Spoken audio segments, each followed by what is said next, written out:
அனைவருக்கும் வணக்கம். நேற்று ஒரு ஆர்ப்பாட்டம் அமைச்சர் சரத்குமார்ங்கிறவர் மேலே போதைப்பொருள் பயன்படுத்தினார், பதவி விலங்கின ஆர்ப்பாட்டம். ஆனால் ஒரு குழந்தை ரீல்ஸில் எவ்வளோ தெளிவாக பேசுதுங்கிறத பாருங்கள்.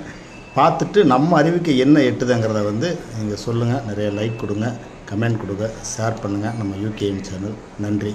நீங்கள் மட்டும்தான் குழந்தை பற்றி வளர்த்துருக்கீங்களா? நம்ம தமிழ்நாடு சிஎம்ஏ குழந்தை பற்றி வளர்த்துருக்காரு. தமிழ்நாட்டு மக்களுக்கு வணக்கம். குழந்தைங்களால பேச முடியாதுங்கிற தைரியத்தில் குழந்தைங்க மேலே நிறைய பேர் பலி போடுறாங்க.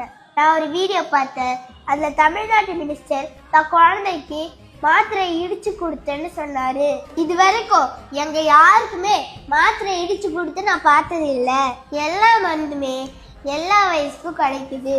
இது என் 1 வயசு தம்பிக்கு, இது என் 3 வயசு தங்கச்சிக்கு, இது என் 5 வயசு தங்கச்சிக்கு, இது எனக்கு எல்லா எல்லா எம்ஜிலையும் கிடைக்குது.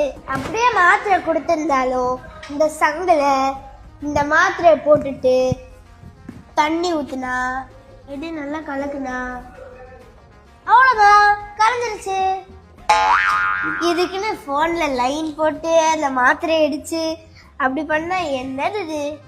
அதுக்கு பதிலா நம்ம தமிழ்நாட்டு மினிஸ்டரு போன்ல மாத்திரை வச்சுட்டு அந்த மாத்திரை ஏடிஎம் கார்டு வச்சுட்டு tongue tongue tongue tongue tongue tongue tongue tongue இடிக்க ஒரு புது டெக்னிக் சொல்லி கொடுத்துருக்காரு நம்ம தமிழ்நாட்டு மினிஸ்டரு. இந்த ஃபோனு மாத்திரை ஏடிஎம் கார்டு வச்சிருக்காங்க, சரி. இந்த 500 நோட்டு எதுக்கு வச்சிருக்காங்க? அதான் எங்களுக்கு ஒண்ணுமே புரியல. நீங்க தப்பு பண்றீங்கன்னு எங்களுக்கு தெரியுது.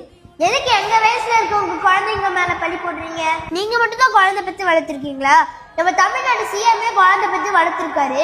அவர்கிட்ட போய் கேளுங்க. அவர் குழந்தைங்களுக்கு உடம்பு சரியில்லாத போது இந்த மாதிரி தான் மருந்து கொடுத்தாரா? நீங்க செஞ்சுட்டு இருக்கிற தப்புன்னு அவருக்கே தெரியும். கூடிய சீக்கிரம் அவர் உங்க மேல நடவடிக்கை எடுப்பாரு, அது எனக்கு நம்பிக்கை இருக்கு. பார்த்துட்டு இருக்கிற உங்களுக்கே தெரியும் அவர் கொடுத்தது மருந்தா இல்லையானே.